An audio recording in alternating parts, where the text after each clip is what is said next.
En eski şarkı nedir diye sorsam, hayır, çok daha geriye gitmemiz gerekiyor. Çok, çok eskilere. Sadece sözler veya anonim melodilerle değil, notalarıyla günümüze ulaşmış en eski şarkı. Sizce ne kadar eski olabilir?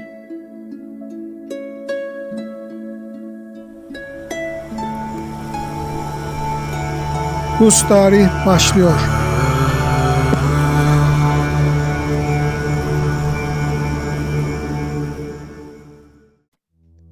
...3400 yıl öncesine Suriye'nin Akdeniz kıyılarındaki antik Ugarit şehrine uzanan bir yolculuk düşünün. Hurriyen uygarlığı döneminden kalma kil tabletlere kazınmış bu melodiler, insanlık tarihinin bilinen en eski müzik notaları.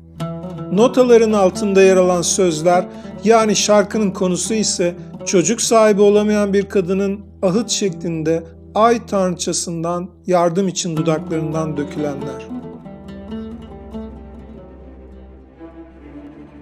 Suriyeli besteci ve piyanist Malek Jandali'nin 2009 yılında Rus Filarmoni Orkestrası eşliğinde kaydederek yayınladığı Ugarit'ten Yankılar, Echoes from Ugarit adlı albümün 6. parçası Ugarit antik şehrinde bulunan ve Altınoğlu tabletten deşifre edilen notaları içeriyordu.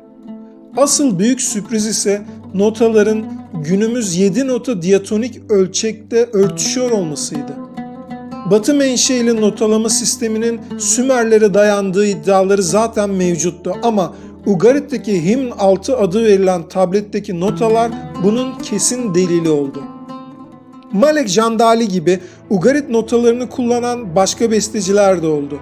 Böylece M.Ö. 1400 yılından kalma dünyanın en eski müzik notaları plak ve disk formatında müzik marketlerde yerini almıştı. 3400 yıllık bu eser şimdiki adıyla Ras Shamra olan Suriye'nin antik Ugarit kentinde 1950'lerde yapılan kazılarda keşfedilen dünyadaki en eski müzik notasyonu üzerine kurulmuştur. Kil tabletler ay tanrısının eşi Nikal'e ithaf edilmek üzere hem şiir hem de nota halinde bir ilahi içerir. Hurriyen tabletlerinin dünya tarihi ve müzik dünyası açısından önemini şöyle özetleyebiliriz. Ugarit tabletleri birden fazla dilde yazılmıştı. Bu durum Ugarit'in ticari, diplomatik ve kültürel çeşitliliğini yansıtır. Tabletlerin ana dilleri Ugaritçe ve Akatça olsa da Hurri dili, Sümerce, Hatti dili, Mısır hiyeroglifleri ve hieratik yazılar da kullanılmıştı. Bu çeşitlilik Ugarit'in antik dünyadaki merkezi konumunun ve kozmopolit yapısının bir göstergesidir. Ugarit tabletleri 3400 yıl önceki dönemin dini, edebi, ekonomik ve sosyal yaşamı hakkında detaylı bilgiler içeriyordu. Örneğin tabletlerde yer alan Baal ve Anat hikayeleri mitolojik olarak Ugarit'in inanç sistemi ve kültürel yapısının anlaşılmasını sağladı. Semavi din kitaplarında putperest kavimlerin ilahlarından biri olarak adı geçen Baal'den ilk kez bu kadar eski bir yazılı metinde bahsediliyordu. Ugarit'te yaklaşık 3500 tablet parçası bulundu. İçeriğinde söz ve notalar bulunan 36 tablet, gün ışığına çıkarıldıktan sonra literatüre Hurri ilahileri ismiyle geçti. Kaliforniya Üniversitesi'nde astroloji profesörü ve Berkeley Antropoloji Müzesi'nin küratörü Anne Dwarfkorn Kilmer, Babil yazıtlarında edindiği tecrübeler sayesinde tablette yer alan müzik işaretleme sistemini deşifre etti. Himn 6 olarak adlandırılan bir tablet, üzerindeki notalar anlaşılır biçimde deşifre edilip çalınabilecek kadar korunmuş durumdaydı. Bu tablet üzerindeki eser dünyamızda var olan en eski yazılı bestedir. 3400 yıl önce 7 nota diatonik ölçeğin yanı sıra uyumun da var olduğuna dair kanıt niteliğindeki bu kil tabletler Batı müziğinin menşeine ait tartışmalar açısından devrim yarattı.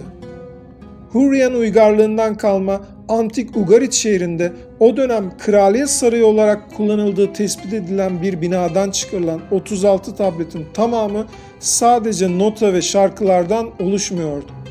Bazıları bir Semit tanrıçası olan Nikale adanan ilahi sözler ve bir tür arp veya lir olarak tanımlayabileceğimiz 9 telli bir sammüm enstrümanın eşlik ettiği bir şarkıcı için talimatlar içeriyordu.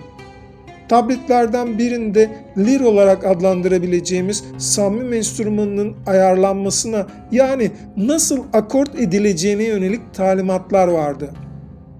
Ancak büyük sürpriz Ugaritlerin müzik şifreleme, yani nota sistemiydi.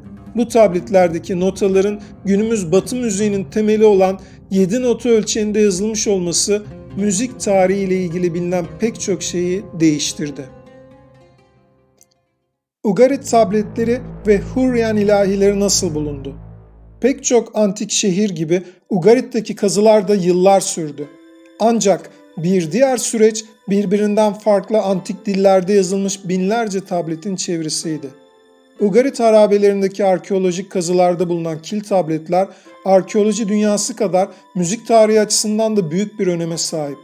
Müzik kültürden, kültür etkileşimden, dolayısıyla farklı medeniyetlerden ziyaretçilerin uğrak yeri bir şehrin yarattığı çeşitlilikten ayrıştırılamaz. Ugarit antik şehri depremle yerle bir olana kadar kendi döneminin önemli bir ticaret merkeziydi. Anadolu, Mezopotamya ve Mısır üçgeninde ticaret yolları üzerinde yer alan Ugarit'te yapılan kazılar şehir katmanlarının Neolitik çağa kadar dayandığını gösteriyor. M.Ö. 6000'de Taş Çağı'nda Ugarit'in taş duvarlarla çevrilendiği bilinmektedir.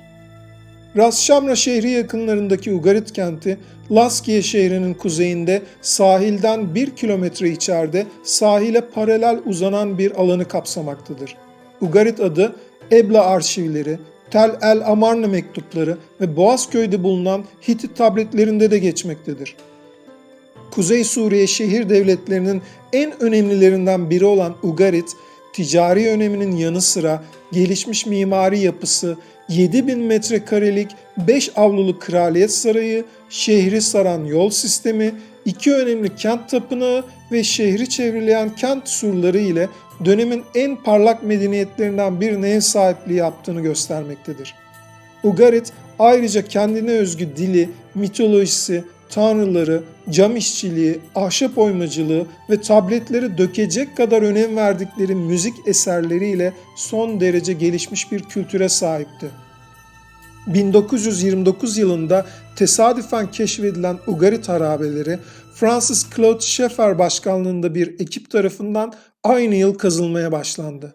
1939 yılında 2. Dünya Savaşı sebebiyle durdurulan kazılar 1948'de yeniden başladı.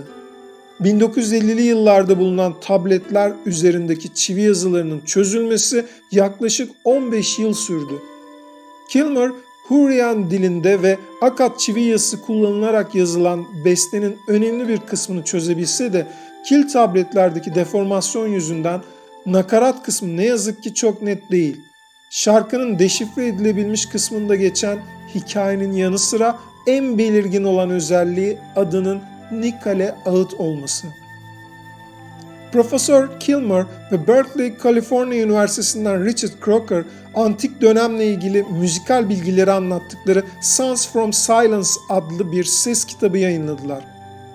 Ve eşlik eden bir kitapçıkta tabletlerin fotoğraflarını, çevirilerini sundular. Ayrıca eski Ugarit'ten Hürriyet Kült Şarkısı adıyla şarkının yüzyıllar önceki orijinal halini ve ilk dinleyicilerin duydukları şeye daha yakın bir müzikal etki yaratması için lirle çalınmış bir versiyonu da bu sesli kitaba eklediler.